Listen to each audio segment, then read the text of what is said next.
Well, David Dunn is Professor of International Politics at the University of Birmingham. David, thanks for joining us. What did you think of Kamala Harris's speech?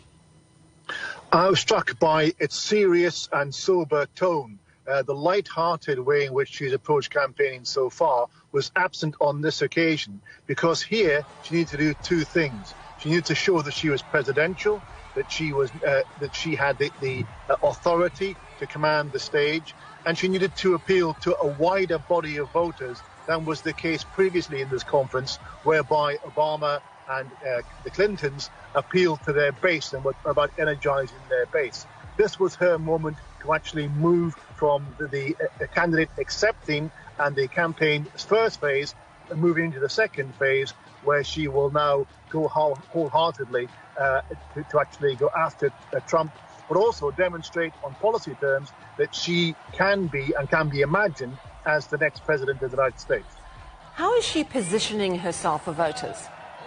What was striking was the continuity displayed in this speech between her and the Biden administration. On particularly the issue of Israel and Gaza, she didn't deviate one iota from the position of the administration. Similarly, on other aspects of policy, she kept it very much a straight bat. What she's about was demonstrating the change of who she represents, rather than actually talking about policy terms in specifics. This was about a new generation, about her story, her qualifications as an ordinary American to have this job, rather than anything else. She's made a big impact, particularly on young Americans. How can she keep that momentum going for the next 10 weeks?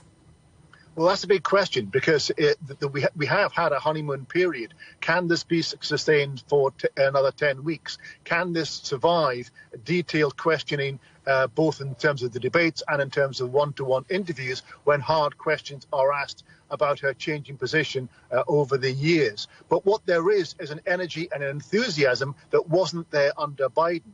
And what there is now is a energized grassroots organization and a huge amount, almost billions of dollars of money that have been pledged to her to actually spend getting adverts out there, getting the message out there, getting the ground operation animated in a way that gets the vote out. Because the voting starts really in the middle of next month and rolls forward postally towards that November date. So that the electoral process really isn't just one day, it's ongoing, and they will be trying to keep the momentum going for that purpose.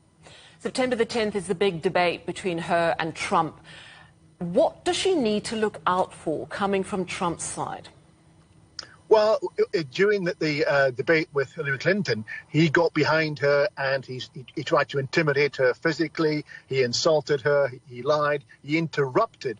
And of course, when we had the debate with Biden, Biden insisted the rules were changed to avoid those sledging tactics by Trump. So we can expect the same thing there. But we hear that she's spending hours a day practicing with someone who even dresses like Trump, to actually go through all scenarios so that she isn't intimidated by his style. He is a bruising campaigner. He is a very good counter-puncher, and therefore this debate matters hugely. This debate, of course, was pivotal. The previous one was pivotal in seeing off Biden. It's also pivotal, actually, in wrong-footing Trump.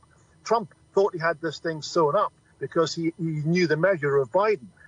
The consequence of the last debate is actually to do away with, or to certainly damage, both candidates who take part in that. So there will be a huge amount of focus on this debate on the 10th. It's going to be a very nerve-wracking experience. It's going to be watched and picked over by everybody. It'll be a massed audience, almost like a blood sport, watching to see who will fall, who will gaffe, who will trip up. So the stakes are very high at this debate. So I suspect there may well only be one of them. Thank you so much. Great to chat to you, David Dunn, Professor of International Politics at the University of Birmingham.